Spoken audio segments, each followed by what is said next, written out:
Hello दोस्तों। चलिए, previous video में हमने डिस्कस किया था ब्लड ग्रुप। आज हम डिस्कस करेंगे ब्लड। हम जानेंगे कि ब्लड क्या है, ब्लड का कंपोजिशन क्या है और ब्लड के फंक्शन क्या है। ओके, चलिए तो देर ना करते हुए हम आज की वीडियो स्टार्ट करते हैं। चलिए, तो सबसे पहले हम जान लेते हैं कि blood is a fluid. Blood is a fluid. Blood एक फ्लूइड है। कैसा? Connective tissue. Blood is a fluid connective tissue that consist of plasma, blood cell and platelets. Question ये उठता है कि ब्लड को हम फ्लूइड कनेक्टिव टिश्यू क्यों कह रहे हैं। तो एक्चुअली में होता क्या है, ब्लड हमारी पूरी बॉडी के अंदर सर्कुलेट होता है और ये हमारे बॉडी के सभी ऑर्गन को आपस में कनेक्ट करके रखता है, इसलिए इसे हम कहते हैं कनेक्टिव टिश्यू। उसके बाद इसके अंदर क्या क्या होता है, तो इसके अंदर होता है plasma, blood cell and platelets. क्या क्या होता है? Plasma, blood cell and platelets. चलो आगे बढ़ते हैं। It circulate throughout our body. ये हमारी बॉडी के अंदर सर्कुलेट होता है और ये हमारी बॉडी के अंदर oxygen gas, carbon dioxide gas, excretory substance and nutrient, hormone to various cell and tissue. ये हमारी बॉडी के अंदर ऑक्सीजन को, कार्बन डाइऑक्साइड को,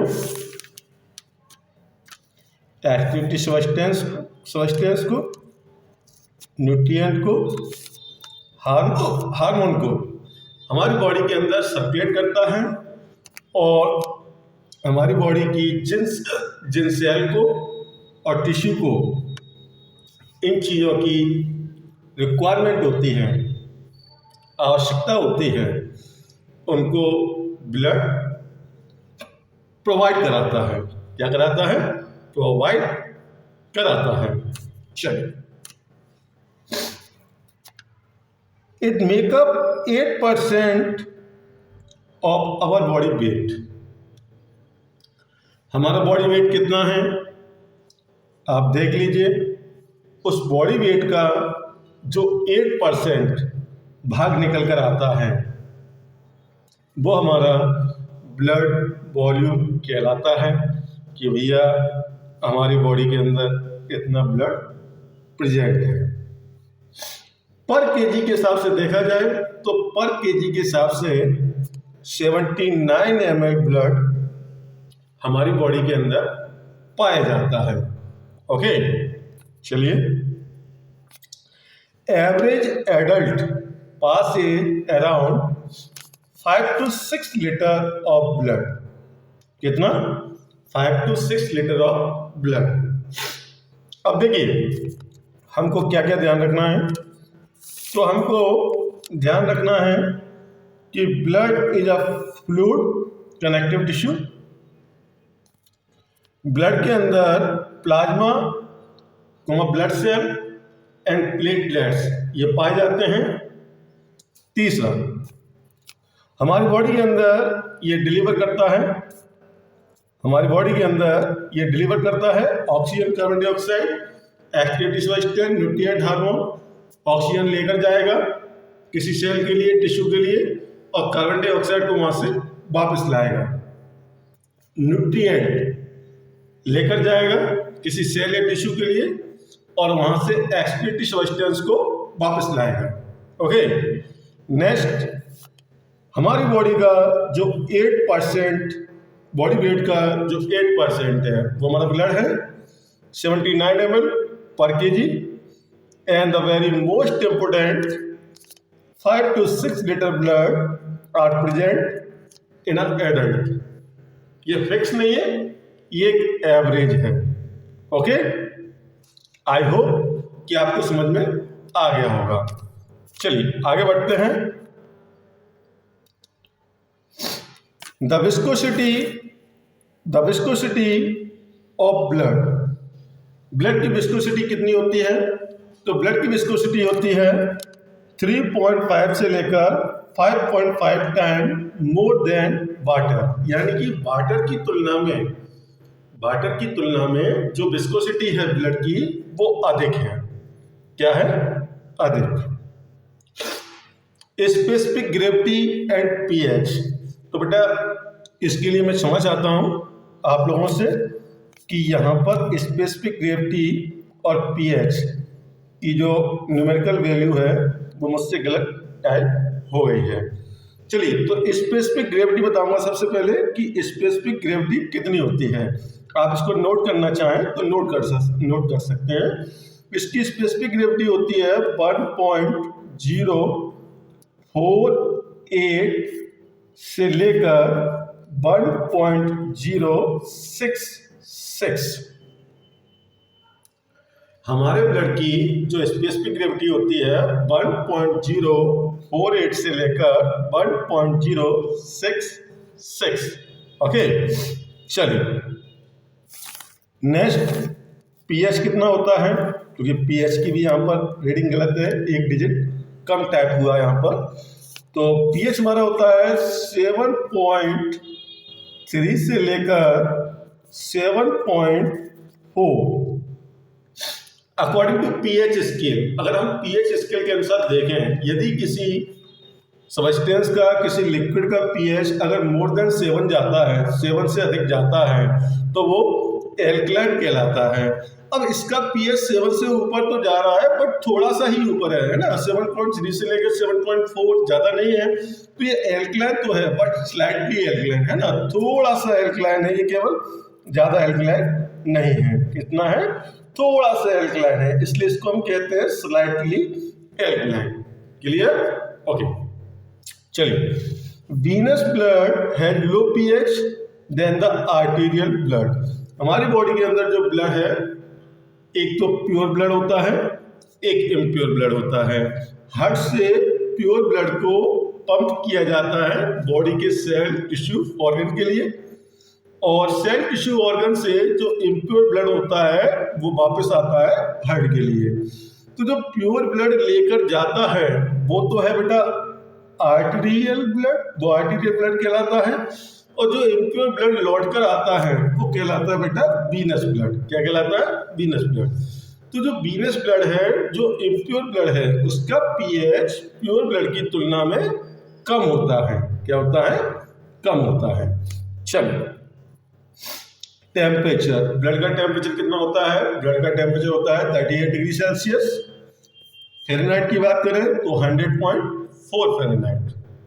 ऑस्मोटिक प्रेशर कितना होता है? ऑस्मोटिक प्रेशर होता है 25 mmHg। कलर कैसा होता है? नॉर्मली आप सभी लोगों ने कलर देखा हुआ है, देखा हुआ है। तो इसका कलर होता है रेड। अब क्वेश्चन ये उठता है कि रेड कलर क्यों होता है? पीला भी तो हो सकता है, ग्रीन भी हो सकता है, व्हाइट भी हो सकता है, रेड ही क्यों हुआ? तो बेटा हमारे ब्लड की आरबीसी सेल में, हमारे ब्लड में एक सेल पाई जाती है जिसका नाम होता है आरबीसी। हमारे ब्लड की आरबीसी सेल में एक पिगमेंट होता है बेटा हीमोग्लोबिन। ये हीमोग्लोबिन पिगमेंट के कारण हमारे ब्लड का रंग, इस हीमोग्लोबिन पिगमेंट के कारण हमारे आरबीसी का रंग रेड होता है। अब चूंकि आरबीसी हमारे ब्लड के अंदर है इसलिए हमारा ब्लड रेड कलर का दिखाई देता है। क्लियर है? This is the very important question. ये बहुत ही इंपोर्टेंट है कि हमारे ब्लड में कौन सा पिगमेंट पाया जाता है जिसकी वजह से हमारे ब्लड का कलर रेड कलर का दिखाई देता है, या हमारा ब्लड रेड कलर का दिखाई क्यों देता है। क्लियर? ओके, चलिए आगे बढ़ते हैं। The study of blood, the study of blood, हमारे ब्लड की स्टडी क्या कहलाती है? तो बेटा ब्लड की स्टडी करना कहलाती है हेमेटोलॉजी। क्या कहलाती है? हेमेटोलॉजी। ये आप ध्यान रखिए, ब्लड की स्टडी करना हेमेटोलॉजी कहलाती है। चलिए आगे बढ़ते हैं। कंपोनेंट ऑफ ब्लड, हमारे ब्लड में क्या क्या होता है? तो देखिए हमारे ब्लड में दो चीजें हैं, plasma plus blood cell, plasma plus blood cell. Okay, चलिए अब सबसे पहले हम बात करेंगे प्लाज्मा की। तो यदि ब्लड में से ब्लड सेल, हमारे ब्लड में से यदि ब्लड सेल को माइनस कर दिया जाए, हमारे ब्लड में से यदि ब्लड सेल को निकाल दिया जाए तो हमारे ब्लड में क्या बचेगा? प्लाज्मा। क्या बचेगा? प्लाज्मा। तो प्लाज्मा के बारे में डिस्कस करेंगे। तो plasma is the liquid state of blood which make up 55% of blood. ये हमारे ब्लड का टोटल 55% भाग बनाता है। बहुत ही इंपोर्टेंट क्वेश्चन है कि जो प्लाज्मा होता है वो हमारे ब्लड का कितना परसेंट भाग बनाता है, या हमारे ब्लड में प्लाज्मा कितना परसेंट होता है, ये आपको ध्यान रखना है। 55%। प्लाज्मा का कलर कैसा होता है? प्लाज्मा का कलर होता है पेल येलो। कलर भी कभी कभी पूछ लिया जाता है। ट्रांसलूसेंट होता है। लिटिल विस्कस, व्हेन साइंटिफिकल, जब इसका साइंटिफिकेशन किया जाता है तो थोड़ी सी मात्रा में विस्कस हो जाता है। It is compose of 90 to 92% water. इसके अंदर सबसे अधिक मात्रा में वाटर होता है, 90 से 92%। 7 से 8% प्लाज्मा प्रोटीन होती है, और 1 से 2% इसके अंदर अदर सब्सटेंस पाए जाते हैं, like glucose, amino acid, electrolyte, ammonia, enzyme, hormone, vitamin, etc. Blood plasma transfusion are given to the patient with liver failure and life-threatening injury. यदि किसी पेशेंट का लिवर फेल हो गया है, उसका लिवर काम नहीं कर रहा है, तो इस कंडीशन में उसको प्लाज्मा डोनेट किया जाता है, उसको प्लाज्मा दिया जाता है। हमारे लिवर का क्या काम होता है? हमारा लिवर 30 ग्राम प्लाज्मा प्रोटीन प्रतिदिन प्रोडक्शन करता है। ध्यान रखिए कि प्लाज्मा प्रोटीन का प्रोडक्शन कौन करता है? प्लाज्मा प्रोटीन का प्रोडक्शन लिवर करता है। Plasma protein help in maintaining osmotic pressure. Osmotic pressure को मेंटेन करने के लिए प्लाज्मा प्रोटीन हेल्प करती है।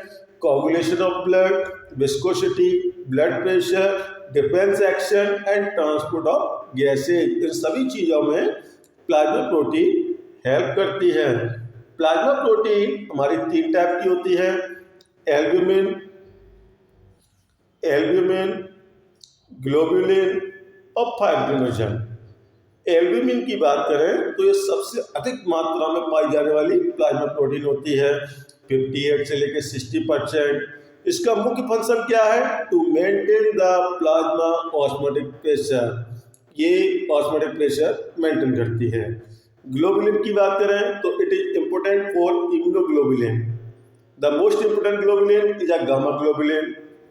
फाइब्रिनोजन प्रोटीन की बात करें तो फाइब्रिनोजन प्रोटीन का काम होता है ब्लड क्लॉटिंग। आपने देखा होगा कि जब कभी हमें चोट लग जाती है तो ब्लड निकलता है। अब वो ब्लड 5 से 10 मिनट के अंदर जम जाता है। तो 5 से 10 मिनट के अंदर जो हमारा ब्लड जम गया, उस जमने की प्रोसेस को हम कहते हैं ब्लड क्लॉटिंग। अच्छा, कभी कभी ब्लड क्लॉटिंग होने में समय ज़्यादा भी लग जाता है। अब वो क्यों लगता है? तो ये इस बात पर डिपेंड करता है कि जो चोट लगी है उसका जख्म कितना गहरा है ना। अब देखो, कोई जख्म ज़्यादा गहरा होगा तो ब्लड ज़्यादा निकलेगा, उसको जमने में ज़्यादा समय लगेगा। छोटा मोटा चोट है, छोटा मोटा जख्म है तो ब्लड कम निकलेगा, जल्दी जम जाएगा। ओके, चलिए हमारे प्लाज्मा के अंदर इलेक्ट्रोलाइट भी पाए जाते हैं, sodium, potassium chloride, calcium, carbonic acid, कुछ न्यूट्रिएंट भी हैं, glucose, amino acid, fatty acid, vitamin and mineral, gases भी हैं, ऑक्सीजन, कार्बन डाइऑक्साइड, नाइट्रोजन, कुछ बेस्ट प्रोडक्ट भी हैं, यूरिया, यूरिक एसिड और क्रिएटिनिन। क्लियर? आई होप कि आप लोगों को समझ में आ रहा है। चलिए टाइप ऑफ ब्लड सेल की बात करते हैं। तो देखिए मैंने अभी आपको बताया कि जो प्लाज्मा होता है वो 55% होता है टोटल ब्लड का। तो अब 100 में से 55 को माइनस करिए तो आपका बचा 45%। तो 45% कौन बचा? तो 45% जो बचा उसे हम ब्लड सेल कहते हैं। और इस 45% का 44% आरबीसी होता है और 1% में होता है प्लेटलेट्स एंड डब्ल्यूबीसी। ओके, चलिए red blood cell. Red blood cell को शॉर्ट फॉर्म में आरबीसी कहते हैं। क्या कहते हैं शॉर्ट फॉर्म में? आरबीसी। ओके, अच्छा इसको एरिथ्रोसाइट भी कहते हैं, ध्यान रखिए। रेड ब्लड सेल को शॉर्ट फॉर्म में आरबीसी कहते हैं और इसको एरिथ्रोसाइट भी कहते हैं। अब ये होती कैसी है? तो देखिए RBC are biconcave cell. RBC biconcave cell होती है विदाउट न्यूक्लियस। ये आपको ध्यान रखना है, विदाउट न्यूक्लियस, क्योंकि पेपरों में कभी कभी पूछा जाता है कि जो मनुष्य की आरबीसी होती है क्या उसके अंदर न्यूक्लियस होता है या नहीं होता है। आपको कहना है न्यूक्लियस नहीं होता। Okay, disc shape in human beings, इसका size 7 mm। The normal counting of RBC is 4.5 to 5.5 lakh per mm³ and it is measured by haemocytometer. इस डिवाइस का आप नाम ध्यान रखिए। किसी मनुष्य के ब्लड में कितनी आरबीसी है इसकी काउंटिंग कैसे की जाती है? तो इसकी काउंटिंग करने के लिए एक डिवाइस का यूज किया जाता है। उस डिवाइस का नाम होता है हीमोसाइटोमीटर। ओके, मनुष्य के शरीर में जो आरबीसी होती है उसका लाइफ स्पैन, उसका जीवन काल 120 दिन होता है। 120 दिन तक आरबीसी मनुष्य के शरीर में जीवित रहती है, उसके बाद वो डेड हो जाती है और न्यू आरबीसी बनती है। इसीलिए कहते हैं कि मनुष्य को ब्लड डोनेट करना चाहिए। कई लोगों के दिमाग में ये भ्रम रहता है कि अरे ब्लड डोनेट करेंगे तुम्हारे अंदर ब्लड कम हो जाएगा। नहीं, ऐसा कुछ नहीं है। यदि आप ब्लड डोनेट करते हैं तो आपके अंदर ब्लड दोबारा से रिप्लेस हो जाता है। ठीक है, 120 दिन। This is a very important question. ये बहुत ही इंपोर्टेंट क्वेश्चन है कि मनुष्य की आरबीसी का जीवन काल कितना होता है। तो मनुष्य की आरबीसी का जीवन काल होता है 120 दिन। कितना? 120 दिन। RBC are also known as erythrocyte. ये मैं आपको ऊपर ही बता चुका हूं कि आरबीसी को हम एरिथ्रोसाइट भी कहते हैं। RBC contain the iron rich protein called haemoglobin. मैंने भी आपसे कहा था कि आरबीसी के अंदर हीमोग्लोबिन एक पिगमेंट पाया जाता है जो कि एक प्रोटीन है। इस हीमोग्लोबिन की वजह से आरबीसी का कलर रेड होता है।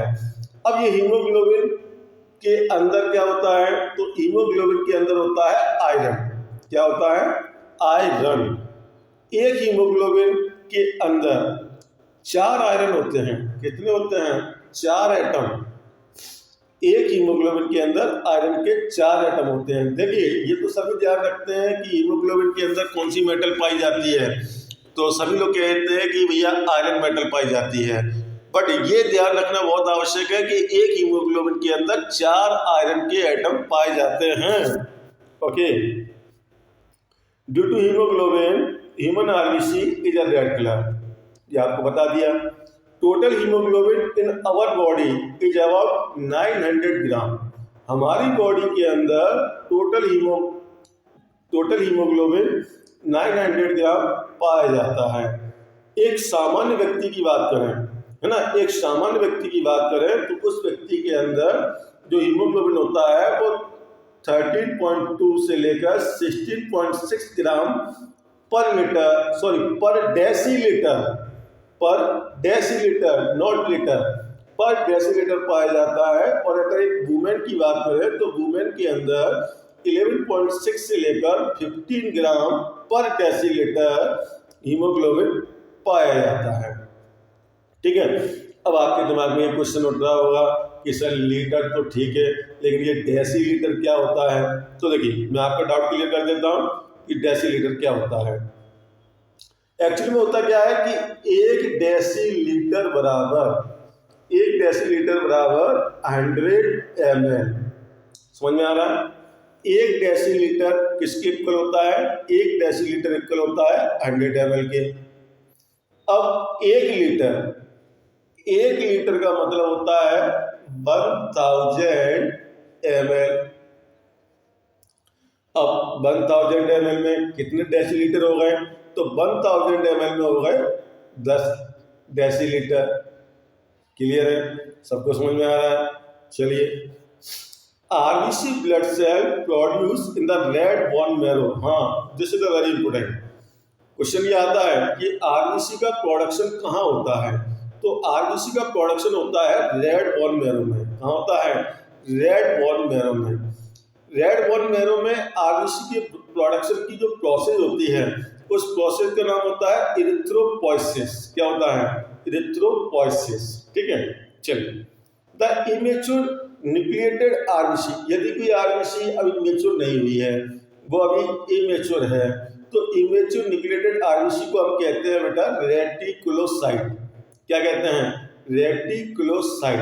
Okay, their main function is to transport oxygen from lungs to various tissue and organ। RBC का मुख्य फंक्शन क्या है? ये लंग्स से ऑक्सीजन को हमारी बॉडी के विभिन्न ऑर्गन, विभिन्न टिश्यू को ट्रांसपोर्ट करती है। चलिए, नेक्स्ट हम बात करते हैं डब्ल्यूबीसी। किसकी बात करेंगे? डब्ल्यूबीसी। एक सेल हो गई हमारी आरबीसी, रेड ब्लड सेल, जिसको हम इरिथ्रोसाइट भी कहते थे। दूसरी सेल है हमारी डब्ल्यूबीसी, व्हाइट ब्लड सेल, जिसको हम ल्यूकोसाइट भी कहते हैं। Leucocyte are colourless. ल्यूकोसाइट में कोई कलर नहीं होता। इसका साइज बड़ा होता है, ओवल शेप होती है, न्यूक्लिएटेड होती है, and some of them have granule blood cell. और कुछ डब्ल्यूबीसी ऐसी होती है कि जिनके अंदर ग्रेन्यूल पाए जाते हैं। ग्रेन्यूल मतलब दाने दाने, ग्रेन्यूल मतलब दाने दाने। अब जिनके अंदर ग्रेन्यूल पाए जाते हैं उनको हम कहते हैं ग्रेन्युलोसाइट, और जिनके अंदर ग्रेन्यूल नहीं पाए जाते उनको हम कहते हैं एग्रेन्युलोसाइट। ओके, अच्छा, हमने यहाँ पर देखा कि ये कलरलेस होती है, तो कलरलेस क्यों होती है? तो डब्ल्यूबीसी कलरलेस इसलिए होती है क्योंकि इसके अंदर कोई भी पिगमेंट नहीं होता। आरबीसी के अंदर पिगमेंट था, हीमोग्लोबिन, जिसके कारण वो रेड कलर की थी, लेकिन डब्ल्यूबीसी के अंदर कोई पिगमेंट नहीं है। इसकी वजह से इसके अंदर कोई कलर नहीं होगा, ये कलरलेस होगी, ये रंगहीन होगी। क्लियर है? ओके, आगे बढ़ते हैं। डब्ल्यूबीसी नॉर्मल काउंट 4000 to 11,000 पर mm3। They are colourless. मैंने अभी आपसे कहा क्योंकि haemoglobin are absent in this type of cell. इस प्रकार की सेल में हीमोग्लोबिन नहीं है। हीमोग्लोबिन तो छोड़ो, किसी प्रकार का कोई भी पिगमेंट नहीं है। White blood cell are responsible for fighting foreign pathogen. जब कभी हमारी बॉडी के अंदर बाहर से कोई पैथोजन जैसे बैक्टीरिया, वायरस या फंगाई इंटर करता है, तो हमारी डब्ल्यूबीसी का काम होता है कि ये उससे फाइट करती है, उसको मार देती है और हमारी बॉडी की सुरक्षा करती है। मैंने अभी आपको बताया कि दो टाइप की होती है, ग्रेन्युलोसाइट एंड एग्रेन्युलोसाइट।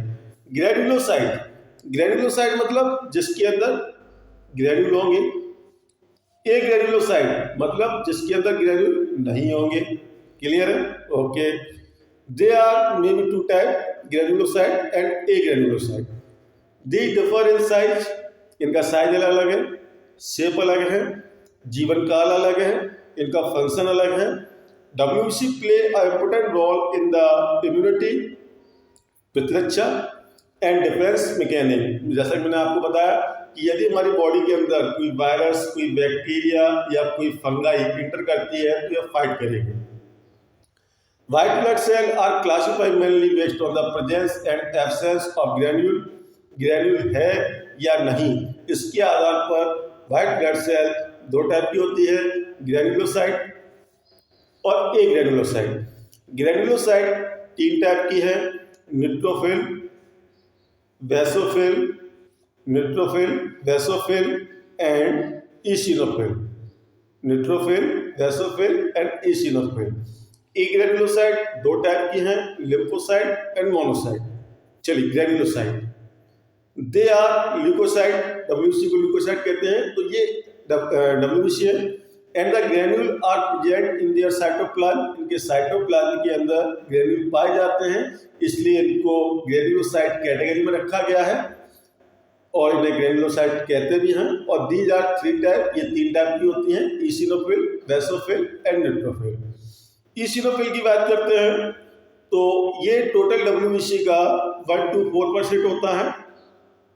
एक डिस्ट्रॉय पैरासाइट, ये हमारी बॉडी के अंदर कोई पैरासाइट, कोई परजीवी इंटर करता है तो ये उसको डिस्ट्रॉय कर देते हैं, मार देते हैं।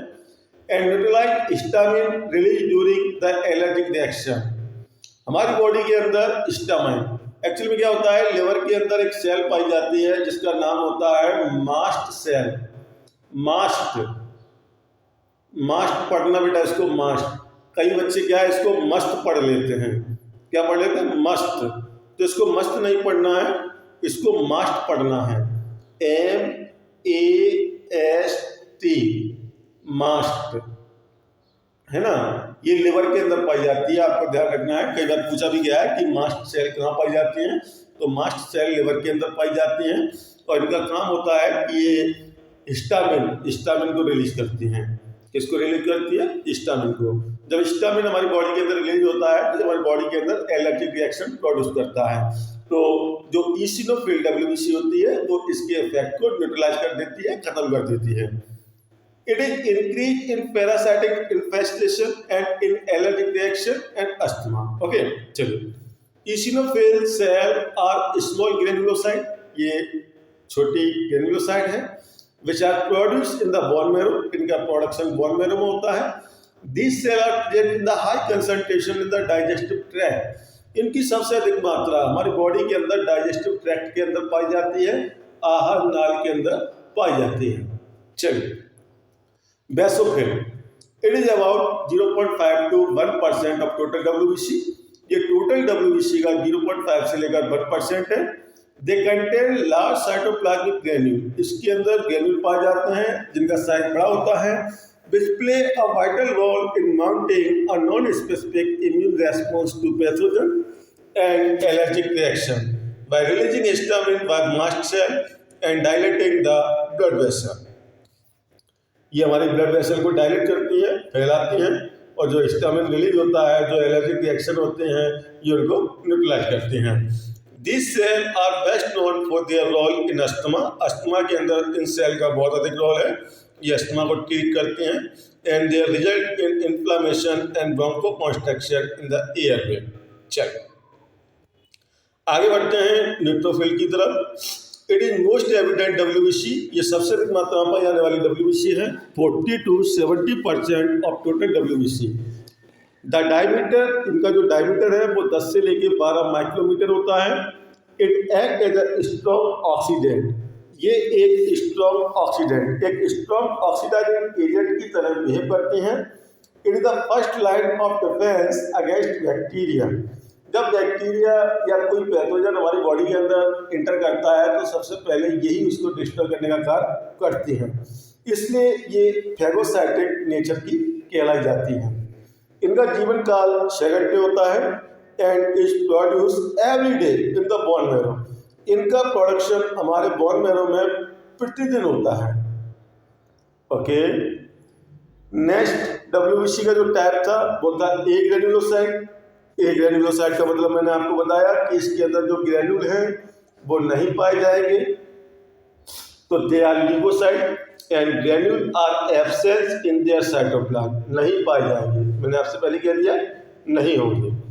ए granulocyte are further classified into monocyte and lymphocyte. Agranulocyte को फिर डिवाइड किया गया, तो ये दो टाइप के हैं, मोनोसाइट एंड लिम्फोसाइट।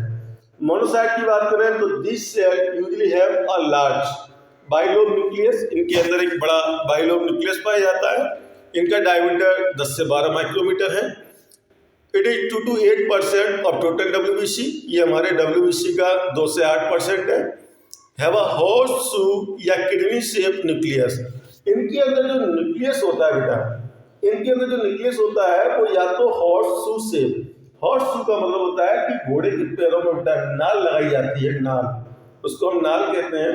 तो या तो ये उस आकृति की होगी या हम कहते हैं किडनी शेप। अब किडनी तो आपने देखी होगी, तो किडनी का जो शेप होता है वो बीन शेप होता है, कैसा होता है, बीन शेप। तो ये उस आकृति की होती हैं और ये सबसे बड़ी WBC होती है।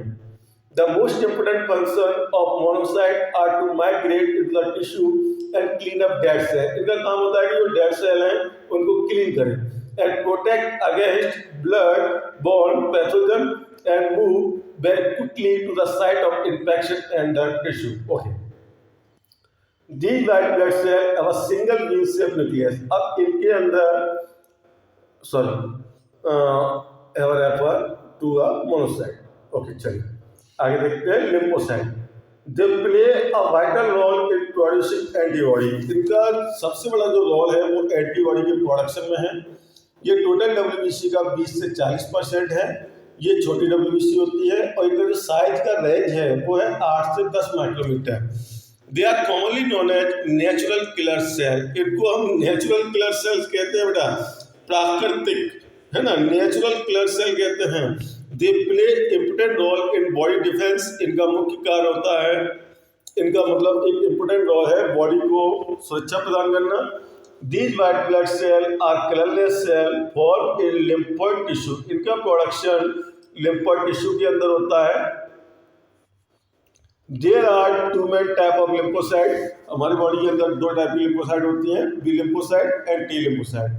These cells are very important in the immune system and are responsible for humoral and cell-mediated immunity.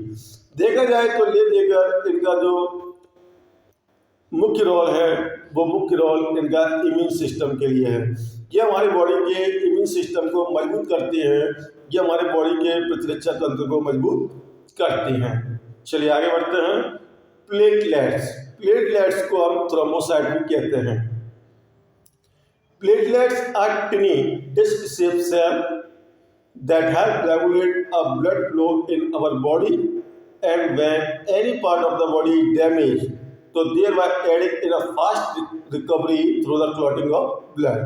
देखिए ये हेल्प करती है रेगुलेट ब्लड फ्लो, हमारी बॉडी के अंदर ब्लड का फ्लो रेगुलर बना रहे, ये इसमें हेल्प करती हैं। 1.5 to 4.5 lakh per mm3, life span 7 to 10 day, इनका जीवन काल 7 से 10 दिन होता है। Thrombocyte are specialise blood cell produce from bone marrow, इनका प्रोडक्शन बोन मैरो में होता है। Platelet come into play when there is a bleeding या हीमोरेज, मैंने अभी कहा था जब कोई चोट लगती है ब्लड निकलता है तो उसको ब्लीडिंग कहते हैं, तो ये उस समय ब्लड क्लॉटिंग करने का कार्य करती है। तो they help in a clotting and coagulation of blood. Platelet help in coagulation during cut-off bound. Clear? Function of blood. Blood absorb oxygen from the lungs. Lungs से ऑक्सीजन को एब्जॉर्ब करता है blood and transport it to different cell of the body, ये हमारी body की अलग अलग cell को ये ट्रांसपोर्ट करता है। The waste carbon dioxide move from the blood to the lungs, और ये कार्बन डाइऑक्साइड वहाँ से कलेक्ट करेगा सेल से और वापस लंग्स को देगा, लंग्स उस कार्बन डाइऑक्साइड को हमारी बॉडी से बाहर कर देगा। Blood absorb the glucose, vitamin, mineral and protein are from the blood through the capillary in the lining the small intestine and circulate the body organ and tissue. Small intestine के ब्लाई वाले भाग से, capillary से हमारा blood glucose को, vitamin को, mineral को, प्रोटीन को, इन सबको एब्जॉर्ब करेगा और बॉडी के ऑर्गन एंड टिश्यू को ट्रांसपोर्ट करेगा। The various type of hormone are secreted by the endocrine gland in the human beings are also transported by the blood to the different organ and tissue. हमारी body के अंदर अलग अलग endocrine gland से कई प्रकार के हार्मोन सीक्रेट किए जाते हैं। हमारा ब्लड इन हार्मोन को बॉडी के डिफरेंट ऑर्गन एंड टिश्यू तक ट्रांसपोर्ट करने का कार्य करता है। Blood provides the help to maintain the internal body temperature by absorbing या releasing heat. हमारा ब्लड बॉडी के टेम्परेचर को मेंटेन करता है हीट को एब्जॉर्ब करके या हीट को रिलीज करके। The platelet cell of blood, हमारा ब्लड का जो प्लेटलेट सेल है वो ब्लड क्लॉटिंग करने में हेल्प करेगा। Blood remove the nitrogenous waste, toxin and excretory substance throughout the body. हमारा ब्लड बॉडी से निकलने वाले नाइट्रोजीनियस वेस्ट को, टॉक्सिन को, एक्सक्रीटरी सब्सटेंस को बाहर करने में हेल्प करता है। White blood cell provide the protection from infection, they multiply rapidly during infection. White blood cell का कार्य होता है प्रोटेक्शन प्रोवाइड करना। Thank you, like and subscribe the channel.